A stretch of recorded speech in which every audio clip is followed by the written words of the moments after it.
Aloha. Ya, MU akhirnya bisa menang lawan Spurs di Old Trafford 2-0 dan sangat layak menang berdasarkan peluang yang mereka ciptakan dan dari permainan yang mereka berikan di atas lapangan dan dari pemain yang diturunkan. Ronaldo lagi dan lagi dicadangkan oleh Erik ten Hag dan gua sangat sepakat karena dia tidak bisa memberikan nilai tambah terhadap tim ini. Dan kelihatan sebelum pertandingan usai 90 menit, dia disorot kamera sudah meninggalkan lapangan permainan terlebih dahulu. Dan ini tentunya menjadi hal yang tidak menyenangkan buat dia. Karena gue berpikir dia sangat tidak senang terus-menerus menjadi pemain cadangan. Dan musim ini bisa dibilang adalah menjadi musim yang menjadi titik terendah dari karir seorang Cristiano Ronaldo. Dan pemain yang diturunkan lainnya masih sama saja. Sementara Conte ternyata tidak memainkan Lucas Moura dari awal. Dia memainkan 3-5-2 dan jujur di babak pertama itu permainan seru sekali dinikmati. MU terutama di 10 menit pertama sangat mengancam Spurs. Mereka pegang kendali dominasi permainan di babak pertama.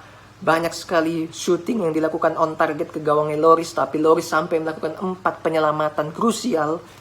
Dan harusnya MU bisa sudah unggul di babak pertama, tapi sayangnya Lloris bermain bagus, melakukan save.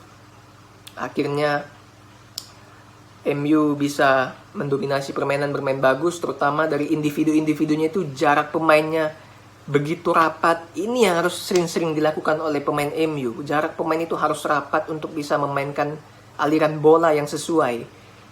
Karena Erik ten Hag, dia punya sistem, pemainnya itu perlu adaptasi ke sistem ini karena pemain ini selama ini bermain dengan skill individu di bawah pelatih-pelatih sebelumnya, jadi gak gampang buat adaptasi. At least mereka harus belajar cara positioning, penempatan posisi pemain di setiap posisinya masing-masing secara proporsional.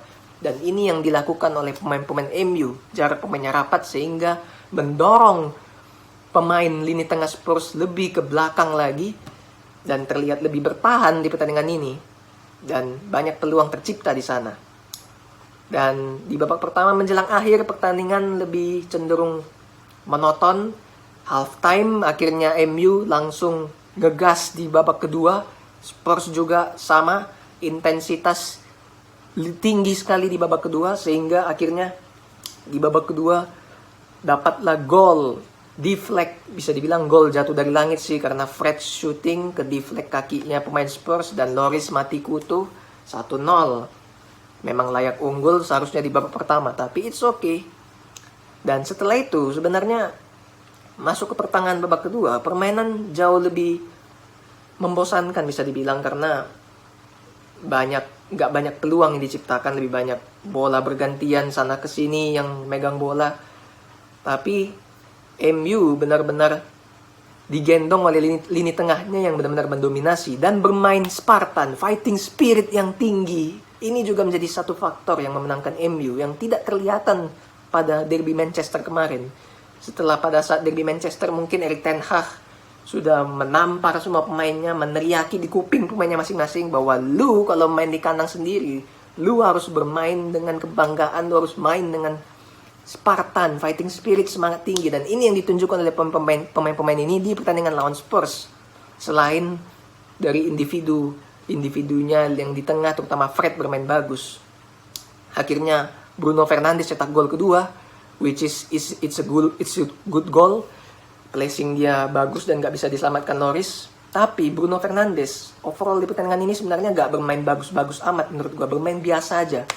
Selain dia mencetak gol tersebut, karena beberapa kali dia juga sempat gak bisa memberikan sesuatu di babak pertama, tapi dia bisa mencetak gol dan hampir saja dia mendapatkan gol ketiga buat MU, tapi sayangnya offside. Dan kalau dari performa pemain, Rashford sangat bekerja keras di pertandingan ini, walaupun dia gak bisa mencetak gol, tapi dia dapat beberapa peluang yang menyulitkan Lloris. Anthony juga bekerja keras dengan skillnya. Fred bermain bagus di tengah, tidak seperti biasanya karena dia udah dapat kesempatan lagi. Tentunya dia harus membuktikan kepada ten Hag dan fans. Ini yang sangat bagus. Aroma kompetitif pemain di tubuh MU ini akan sangat berpengaruh positif buat MU sehingga pemainnya bisa mengeluarkan kemampuan terbaiknya masing-masing. Casemiro ya so-so lah. Bruno pun gue bilang ya nggak wah-wah banget, tapi dia bermain biasa. Yang penting dia bisa nilai tambah dia yaitu bisa cetak gol. Dan untuk Conte sendiri ya apa ya, dia mainkan 3-5-2, Bissouma main dari awal. Kenapa dia gak mainkan Lucas Moura dari awal dan incer counter? Kane gak bisa berbuat banyak. Son tertidur lagi dan lagi, tidak bisa memberikan apa-apa. Harusnya Lucas Moura main dari awal, tapi dia gak mainkan. Terbukti Bissouma hancur mainnya di tengah ini dan menjadi titik lemahnya Spurs. Sering sekali salah positioning dan salah keputusan. Akhirnya lini tengahnya diambil alih oleh MU dan MU sangat layak menang di pertandingan ini. So, gue bilang hasil ini tentunya sangat bagus untuk meningkatkan kepercayaan diri dari para pemain MU, karena di hari Sabtu nanti akan ketemu Chelsea, lawan yang berat. Dan seperti yang gue bilang di preview, kemenangan lawan Spurs akan meningkatkan kepercayaan diri pemain. Dan mereka sudah membuktikan bahwa mereka itu bisa bermain dengan sistem Ten Hag yang diinginkan dia. Dan satu hal yang harus dipertahankan yaitu fighting spirit pemain. Seperti yang di pertandingan ini, mereka harus bisa menunjukkan semangat tinggi yang mereka tunjukkan pada saat sekarang.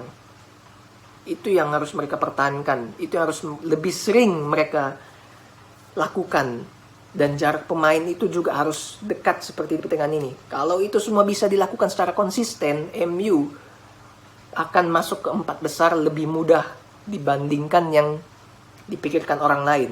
Dan menurut gua, kalau MU bisa mempertahankan ritme seperti ini, kandidat 4 besar itu ada di tangan Arsenal, City, MU, dan satu slot ini antara Liverpool dan Chelsea. Nah, ini akan menjadi seru di persaingan Liga Inggris nanti. Spurs gua nggak hitung karena secara permainan tidak mengesankan dan kualitas pemain juga jauh dari yang diharapkan. Sementara di pertandingan lainnya, Liverpool akhirnya bisa membuktikan bahwa mereka mengalahkan City, bisa kembali menang di laga berikutnya, sehingga 3 poin yang didapatkan dari City tidak sia-sia. 1-0 walaupun tipis, yang penting menang supaya bisa merapat di papan atas klasemen.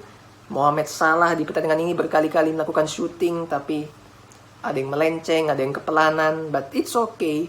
Yang penting Liverpool menang. Sementara Chelsea di lain sisi harus bermain skor kacamata, dan ini sangat disayangkan. Bukan soal kepercayaan diri yang hilang pada saat lawan MU dari Sabtu nanti, tapi soal persaingan untuk merapat ke papan atas yang di situ yang kehilangannya. Satu momen kayak Havertz di depan gawang kosong gagal buat nyeplosin bola, itu menjadi suatu hal yang bakal diingat oleh dia di pertandingan ini. Seharusnya Chelsea, sejelek-jeleknya Chelsea, minimal bisa ugly win, dapat 1 gol. Tapi sayangnya mereka nggak bisa ciptakan itu. Lagi-lagi PR mereka di depan, dan gue bilang ini harus diselesaikan Graham Potter. Chelsea dan MU sama-sama mempunyai kesamaan, yaitu sama-sama masih karatan. Pemain-pemainnya masih belum 100% untuk mengikuti yang diinginkan pelatihnya, tapi setidaknya arahnya sudah benar, trennya sudah bagus, dan ini yang akan menarik di Liga Inggris. Thanks for watching.